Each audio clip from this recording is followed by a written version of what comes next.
So just going to run through some of the appliances in the property that you'll find and how to look after them. So firstly, the washing machine. One of the things to watch here is that things don't get caught and it doesn't go mouldy in the actual rim, the rubber rim. So what you need to do is get a tea towel, an old tea towel, and clean and dry that out quite frequently and keep this open. The second issue that people come across with the washing machines is sometimes they accidentally press the child lock, and that'll give you a little lock sign on there. They're all slightly different, but if you do find that nothing works on there, you probably press the child lock, and just have a look on YouTube. There are various ways of telling you how to turn off that child lock. The third thing I'd say about a washing machine is particularly if you put conditioner in the actual tray, just watch this doesn't get mouldy. If it does, simply press that button there. You'll be able to pull that out, or just clean it out within there. But your clothes and items might get mouldy if this starts to get mouldy. And the same with this seal, so keep it as dry as you possibly can. The fourth thing I'd say on the actual washing machine is don't stuff it completely full. Make sure the clothes have enough room to move, and don't also just have one heavy item in there. So keep a balanced load on the washing machine. That's the best way to do the washing machine. Finally, on the washing machine, there is a filter here, which probably every 3 months is worth emptying, and you'll find bits and pieces get caught here. I'm not going to open this now, but you unscrew this. Make sure you've got a tray or something under here with towels to collect all the water. You will get possibly half a litre, even as much as a litre of water will come out of here. So unscrew that and then rinse it under the tap, and you'll find there might be bits and bobs, and then clean around this area. So that's how you clean the filter, and I'd recommend that's cleaned every 3 to 4 months. Next, we've got the oven. Now, it's really important you keep an oven clean, and what you need to do is clean this with a specific oven cleaner. It'll need something like a Mr. Muscle, and I would recommend cleaning this every 2 months. If you don't, it will get really, really caked and burnt, and then you'll never get it clean. You can pay professional people to clean it for about £60, which some people say is well worthwhile because it is a headache to keep on top of it. So make sure that's done every 2 months, I'd say, with specific oven cleaner. And then you can get these trays at the supermarket, which are like silver envelopes, which these slide into, and then you leave them overnight to get the trays clean as well. So that's really how you look after an oven, but it's very important to keep on top of that. Next is the dishwasher. The most important thing here is to have dishwasher salt, which you put into this salt container. That will probably take a good litre or 2 litres of dishwasher salt, which you can buy from the supermarket. So make sure that's full and top that up every 6 weeks. The next thing is the actual rinse aid, which is a good idea to have. The rinse aid you put in there separately, and that'll particularly keep the lime scale off of glass dishes, and obviously that's where you put your dishwasher tablet or your dishwasher solution.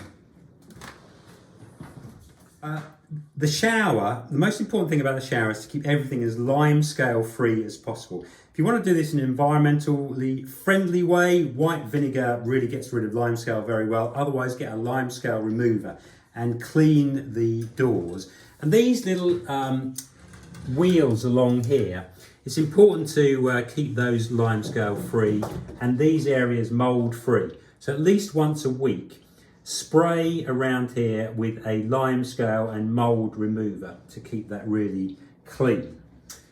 Second thing is the shower head. Again, this can get clogged up with lime scale, and if you every few weeks get a toothbrush and turn that upside down, put lime scale remover on there and give that a good scrub, you should keep the shower really working very nicely. Specifically to 44 Wenham House, this is in the bathroom where I am now. This is where, if you needed to turn off the water for the whole property, this is where you do it. So this is just by the right hand side of the sink in the bathroom. The second thing that we've got in the bathroom is actually the gas meter, and you need to, when you first come into the property, just take a gas meter reading.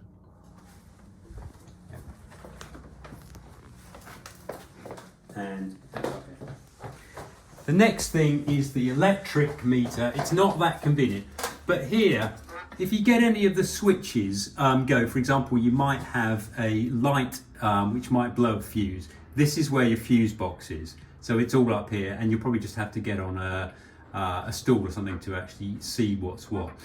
The second thing is that the meter is just up here. If you can't get on a stool or something, just get someone who's a little bit tall and reach up and take a photograph of it to get your electric reading. Also in Wenham House, this is the buzzer to let people in below. When you hear the buzzer go, if you press that bottom, if you take this off and press the bottom buzzer here, it will let someone in.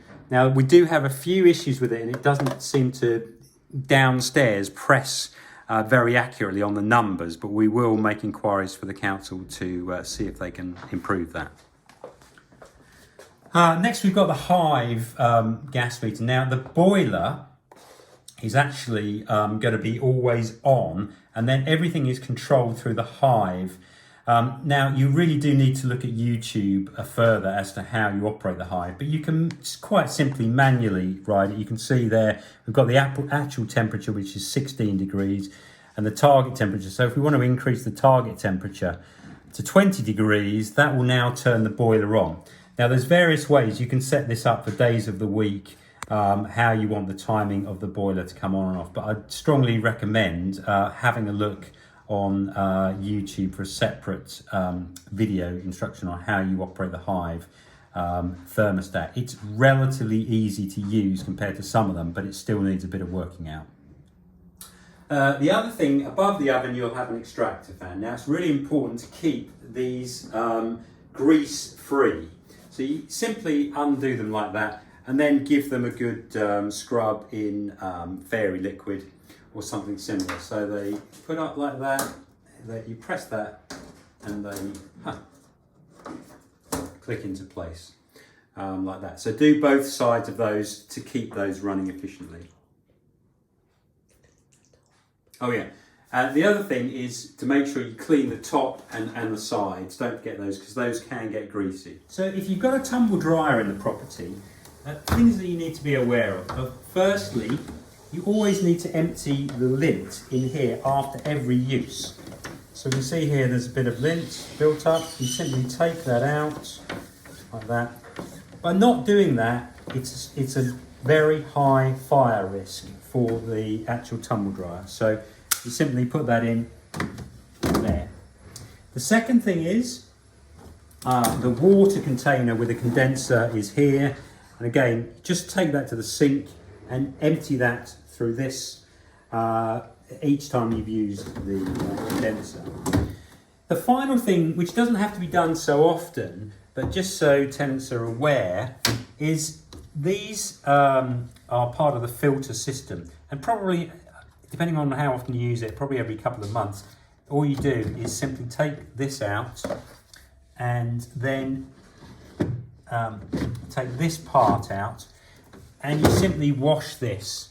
This will often have a lot of lint around the edges and in it. So just simply that needs to be washed through the actual, just under a tap basically, to take out all the lint.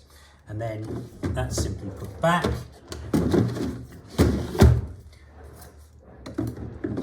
And these are done up like that. Finally, it's worthwhile just vacuum cleaning this as well to make sure it doesn't look like that. Just talking about damp and condensation, particularly in the winter months, it's really important that you manage this, and really letting properties breathe is one of the most important things. So opening windows first thing in the morning, particularly in the bedrooms, just to get a bit of air going through the bedroom.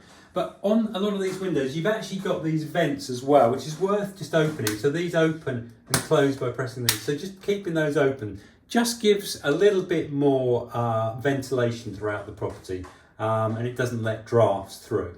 So that's a good tip. So in this particular bathroom, there isn't an extractor fan because we can't fit one in. But this window does tilt and turn So the best thing is just to keep it open like that. Make sure the vent here at the top is open as well, and make sure that's open particularly after and during showers. That is fairly secure, so keep it open and keep everything breathing and keep everything as mold and damp free as possible.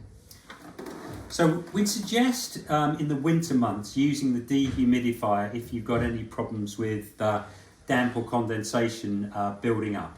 And the dehumidifier, once you've got that plugged in, this is now off, and then you turn that round, and then you'll then see that light come on.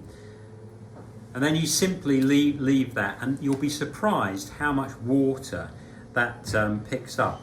And probably you'll find after a few hours, it's probably got several litres of water out of the room. So particularly in the bathroom, if you're struggling to keep it dry, it's a good idea just to pop this in.